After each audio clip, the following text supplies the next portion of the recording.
Allez, on va aller voir quelle part de toi tu dois mettre en lumière pour être mieux avec toi-même. On est sur du hors-série, ok? Allez, je t'en choisis une sur ce paquet-là.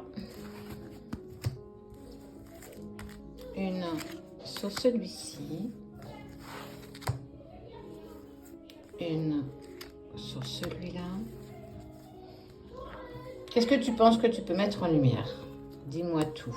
N'hésite pas à le marquer en commentaire. N'hésite pas à mettre cette vidéo pour le coup en favori. Ça te permettra de pouvoir y revenir quand tu en as envie. Et comme ça, elle ne sera pas perdue. Allez, c'est parti. Ok. Ton émotion, on parle de ta blessure d'abandon. Parce que tu n'es pas seul. En fait, tu as l'impression parfois d'être seul sur ton propre chemin, mais on te dit que tu n'es pas seul. Tu es clairement accompagné de tes guides, mais aussi de certains de vrais amis ou de personnes de ta famille qui sont vraiment à tes côtés. Tu n'es pas seul. Éclaire ta route, elle attirera des aides précieuses. Pardon. Personne ne t'interdit d'allumer ce chemin qui est le tien pour que tu puisses en croiser d'autres, croiser des personnes qui puissent t'accompagner sur ton chemin qui est le tien, te donner des aides, te donner des indices, essayer de t'accompagner sur ce chemin qui est parfois tortueux, qui est parfois douloureux, ça peut monter, descendre. Chaque jour est vraiment différent. Tu te sens prisonnier ou prisonnière. Prends conscience de ce qui te limite pour t'en libérer.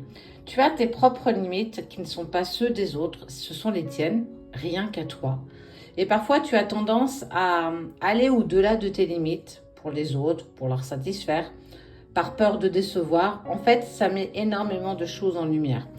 Mais tu as le droit aussi d'accéder et de respecter tes propres limites. Ce n'est pas le moment, ce n'est pas bon pour moi, je le sens au profondeur en moi, donc je dois dire non, je dois dire stop. Quelle est ta ressource? Ta ressource, c'est la perspective. Qu'est-ce que la perspective pour toi? C'est ce que tu peux imaginer plus loin que le bout de ton nez. Alors, vivre l'instant présent, ici et maintenant, mais ce que tu fais aujourd'hui en sera révélateur demain. Modifie ton angle de vue pour élargir la vision des choses. Si tu as le nez bloqué devant le problème et que tu as la tête dans le guidon et que tu as beau essayer de retourner le problème 20 fois et que tu ne trouves pas de solution, peut-être que si tu prenais un peu de distance et de hauteur et que tu observais ce mur avec beaucoup plus de sagesse, de patience et de silence, regarde bien, il y a peut-être une faille dans ce mur. Peut-être que si tu recules un peu, tu avais peut-être une pioche. Ou bien si tu contournes un petit peu ce mur, tu peux peut-être le monter par un autre côté. En fait, ce que je suis en train de te dire, c'est que parce que tu es bloqué par tes propres limites, tu n'arrives pas, en fait ça résonne beaucoup avec ça, hein, tu n'arrives pas à voir le bout de ce tunnel, le bout de ta problématique. Mais parce que tu as trop le nez dedans et prends le recul, personne ne t'interdit de le faire. Et si, tant bien que tu n'arrives pas à modifier quoi que ce soit, eh bien lâche prise. Tu peux contrôler et maîtriser tout ce qui t'entoure. Mais ce qui intègre les autres, d'autres situations dans lesquelles tu n'es pas responsable, tu ne peux rien faire. On te parle de laisser parler ton cœur, il guide vers l'action juste. Trop tendance à écouter ce que ton ego te dicte. Je ne vais pas y arriver, ce chemin est trop douloureux, je n'y vois rien, je ne peux pas, je n'y arrive pas.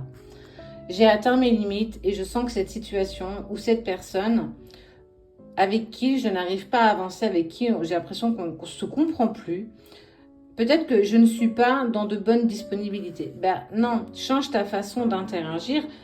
Qu'est-ce que te dit que ton cœur? En fait, c'est ça. C'est arrête d'écouter ce que ton ego te dit, mais écoute ce que ton cœur, lui, a à te dire. Ton cœur sait. Ton cœur te poussera toujours vers l'action la plus juste. Même si à l'instant T, ça peut te mettre en peur profonde, en questionnement, parfois même en déstabilisation, sache que ton cœur sait. En fait, ce qui va te faire peur, c'est ton ego qui va te prévenir. Fais attention, n'y va pas, t'es déjà tombé, tu t'es déjà fait avoir. Essaye, en fait, de relativiser un petit peu le problème face à toi. Des solutions vont s'offrir à toi. Demande à tes guides, demande aux êtres de lumière, en qui tu crois, à tes défunts même peut-être, pour qu'ils puissent t'apporter la réponse à tes questions. Parfois, sincèrement, elle est juste à côté de nous, mais c'est qu'on a tendance à ne pas regarder au bon endroit. Essaye de te faire des pauses de silence et d'écouter ce qui vibre à l'intérieur de toi. Qu'est-ce que la purification ? Opérer un nettoyage en profondeur de vos pensées négatives. Et je ne sais pas si tu connais, est-ce que tu connais la douche de lumière ? Peu importe si tu te douches le matin ou le soir, quand tu vas te doucher, tu visualises que cette eau qui coule sur ton corps te permet de te nettoyer de tes pensées négatives, de tes craintes, de tes peurs, de tes doutes. Demande à l'eau de te purifier, demande à l'eau de te nettoyer. Et quand tu vas te savonner, comme tu te savonnes tous les jours, visualise que le savon est fait aussi pour te nettoyer de l'intérieur. Il y a des choses que tu gardes, sur lesquelles tu n'arrives pas à avancer, beaucoup de problématiques qui se proposent à toi, mais vraiment, la plupart du temps, si tu prends le recul suffisant et nécessaire, tu as la solution qui est à portée de main. Quand tu doutes, écoute ton cœur. Quand tu sens que ton cœur est en expansion, c'est là où tu dois aller. Même si ton ego te dit non, n'y va pas, attention, attention. Non, non, non. L'ego est à la même hauteur que le cœur. Ton cœur sait. Ton cœur te donnera l'action la plus juste. Écoute-toi enfin.